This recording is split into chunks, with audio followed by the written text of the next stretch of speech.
Hello दोस्तों, आपका स्वागत है हमारे यूट्यूब चैनल पर। तो मैं आज आपको यहाँ पे आइडियल गैस इक्वेशन के बारे में बताऊंगी।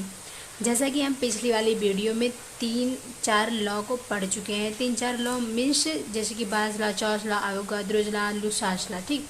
तो इन सब लॉ को हम पिछली वाली वीडियो में ही डिस्कशन कर चुके हैं। यहाँ पे हम एवोगाद्रो लॉ, बाज लॉ और चॉस लॉ को तीनों को कंबाइन करके साथ साथ देखेंगे, जिसके बेस पे हमारा ideal gas equation find out होगा। तो चलिए हम देख लेते हैं। तो देखिए बायस लॉ क्या होता है, ये होता है वी प्रोपोर्शनल टू 1/p, यानी कि यहाँ पे टेम्परेचर को कांस्टेंट रखा जाता है।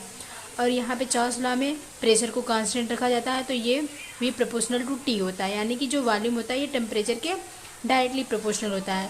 और एवोगाद्रो लॉ में क्या होता है, वी प्रोपोर्शनल टू एन होता है, ये कॉन्स्टेंट टेम्परेचर और प्रेशर पे होता है ना। तो इन तीनों ही लॉ को हम मिला करके एक इक्वेशन फाइंड आउट करते हैं, जिसको हम आइडियल गैस कहते हैं, आइडियल गैस इक्वेशन के नाम से जानते हैं। तो चलिए हम देखते हैं कि ये आखिर ये इक्वेशन किस तरीके से हमें मिलता है। तो देखिए हम इन तीनों को जब हम मिलाएंगे तो v equal to N T upon P हमें प्राप्त होगा। अब v इक्वल टू आर, ये जो हमारा प्रोपोर्शनल का सिंबल हटेगा तो r जो हम कांस्टेंट के बेस पे लेंगे तो r N T upon P हम इसे लिख सकते हैं, है ना। अब देखिए यहाँ पे k जो है, k जो बोल्ट्जमान कांस्टेंट होता है, आर को यूनिवर्सल गैस कांस्टेंट कहते हैं।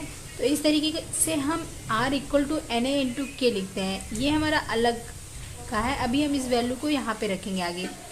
तो देखिए यहाँ पे जो पी वी इक्वल टू हमें क्या मिलता है, एन आर टी।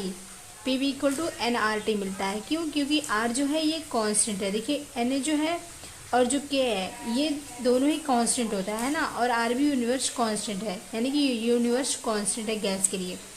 अब देखिए n equal to P V by R T हमें फाइंड आउट होता है। अब n जो होता है ये number of moles of gas होते हैं, p होता है प्रेशर, v वॉल्यूम होता है, और r तो हमें पता ही है कि यूनिवर्सल गैस कांस्टेंट है, और t एब्सोल्यूट टेम्परेचर होता है।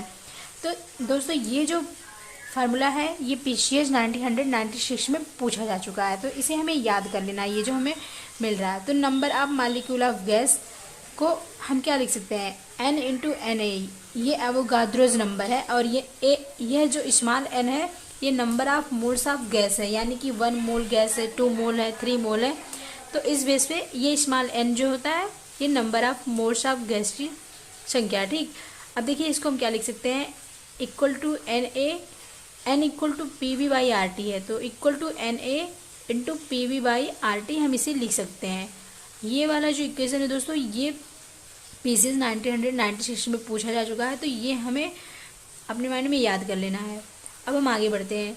तो देखिए P V equal to N R T, ये जो हमें प्राप्त होता है, तो इसके बेस पे हम P V by T equal to N R भी लिख सकते हैं। और ये एन आर जो है कांस्टेंट है, कांस्टेंट मतलब कि जो हम नंबर ऑफ मोल्स गैस जो लेंगे वो तो कांस्टेंट रहेगा, और आर तो हमें पता है ये आर एन ए इंटू के के बराबर है। अब देखिए ये रिलेशन जो होता है ये है आइसोथर्मल और एडियाबेटिक प्रोसेस दोनों के लिए ही क्या होता है, सत्य होता है, यानी कि दोनों के लिए ये रिलेशन ज़्यादा फुलफिल होता है। तो इस तरीके से हम इसे क्या कह सकते हैं, दिस रिलेशन, यानी कि this relation is true for both isothermal and adiabatic process. Isothermal मतलब कि यहाँ पे टेम्परेचर भी कांस्टेंट रहेगा, और ये एडियाबेटिक प्रोसेस यानी कि आइसोथर्मल प्रोसेस और एडियाबेटिक प्रोसेस के लिए ये हम इस तरीके से इस इक्वेशन के बेस पे हम समझ सकते हैं। तो ये TGT 2001 में पूछा जा चुका है कि ये इक्वेशन किस प्रोसेस पे अप्लाई होता है, तो आइसोथर्मल और एडियाबेटिक दोनों पे, ठीक। अब देखिए हम इसे क्या लिख सकते हैं, यहाँ पे हम P V equal to R T भी लिख सकते हैं। एन जो होता है ये तो number of moles of gas है, तो P V equal to R T लिख सकते हैं। इस तरीके से हम यहाँ पे P1 V1 equal to are T1 लिख सकते हैं। तो P1 V1 upon T1 equal to R equal to constant. तो इस तरीके से हम यहाँ पे इसको थोड़ा सा मॉडिफाई करके लिख सकते हैं, यानी कि P V upon T equal to constant होता है।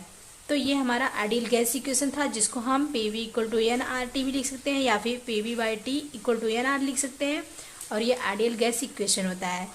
तो दोस्तों ये जो इक्वेशन हमें 3 लॉ के बेस पे हमें फाइंड आउट हुआ, ये चीज़ हमें ध्यान रखना है। मेन पॉइंट इसमें यही होता है कि ये जो तीनों लॉ हैं इनको ही कंबाइन करके हम आइडियल गैस इक्वेशन को फाइंड आउट करते हैं।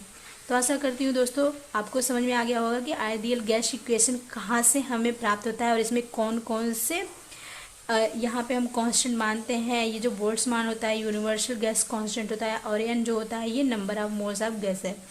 तो धन्यवाद दोस्तों, मिलेंगे नेक्स्ट वीडियो में। तब तक के लिए आप लोग पढ़ते रहिए और अपना ख्याल रखिए।